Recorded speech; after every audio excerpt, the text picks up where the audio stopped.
বিসমিল্লাহির রহমানির রহিম। আসসালামু আলাইকুম বন্ধুরা, আজকে আমি আপনাদের জন্য নিয়ে এসেছি ডিম পুলি পিঠার রেসিপি। তাহলে শুরু করা যাক। প্রথমে আমি একটা ড্রাগনের রস ভালো করে ছেঁকে নিয়েছি। এবার এর ভিতরে দিয়ে দিয়েছি কিছু পরিমাণে আটা। আপনারা চাইলে ময়দা বা সুজিও ব্যবহার করতে পারেন। আমি আটাটা খুব ভালোভাবে মেখে নিচ্ছি, এর জন্য দিয়ে দিচ্ছি সামান্য পরিমাণ পানি। আপনারা দেখবেন পানির পরিমাণটা যাতে বেশি না হয়ে যায়, তাহলে এটা পাতলা হয়ে যাওয়ার সম্ভাবনা থাকবে। এবার আমি এর ভিতরে দিয়ে দিয়েছি পরিমাণ মতো চিনি ও লবণ, এটা গুলে নিয়েছি ভালো করে। এবার আর একটা পাত্রে দিয়ে দেব আটা এবং এর ভিতরে দিয়ে দেব আগে থেকে কুচিয়ে রাখা লাউ শাকের পাতা। লাউ শাকের পাতা দিয়ে পিঠেটা খুবই আনকমন লাগে, আপনারা বানিয়ে খেয়ে দেখবেন, খুবই মজাদার। এবার এর ভিতরে দিয়ে দেব স্বাদমতো লবণ ও চিনি। স্বাদমতো লবণ চিনি দিয়ে এর ভিতরে সামান্য পরিমাণ পানি দিয়ে এই ডোটাকে খুব ভালোভাবে মেখে নেব, যাতে ডোটা নরম না হয়ে যায়।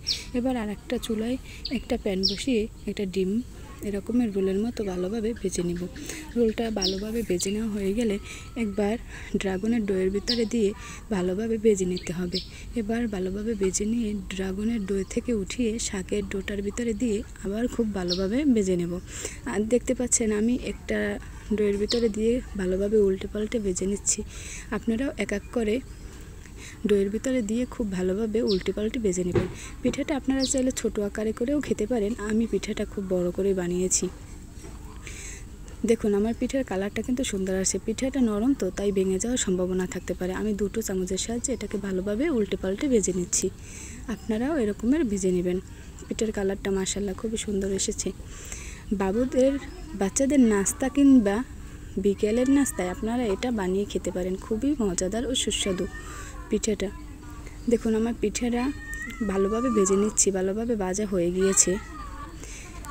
অল্প তেলে বা আপনারা চাইলে সামান্য পরিমাণ তেলে ওটাকে ভালোভাবে ভেজে নিতে পারেন। দেখুন আমার পিঠাটা ভাজা হয়ে গিয়েছে। এবার একটা প্লেটে উঠিয়ে নেব।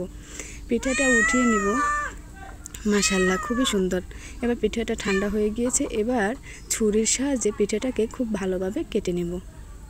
পিঠাটা খুব ভালোভাবে কেটে নিয়েছি। দেখবেন কিছুক্ষণ পর মাশাআল্লাহ পিঠাটা খুবই সুন্দর এসেছে। আপনারা এরকমের করে ভালোভাবে পিঠাটা কেটে নেবেন, যাতে ভেঙে না যায়। বাড়িতে সবাইকে পিঠাটা বানিয়ে খাওয়াবেন, দেখবেন খুবই পছন্দ করবে। দেখুন পিঠাটা কিন্তু খুবই সুন্দর হয়েছে। এরকমই বানিয়ে খেয়ে দেখবেন। আমার ভিডিওটি যদি ভালো লেগে থাকে চ্যানেলটি সাবস্ক্রাইব করে আমার পাশে থাকবেন। অবশ্যই কমেন্ট করে জানাবেন। সবাইকে ধন্যবাদ। আল্লাহ হাফেজ।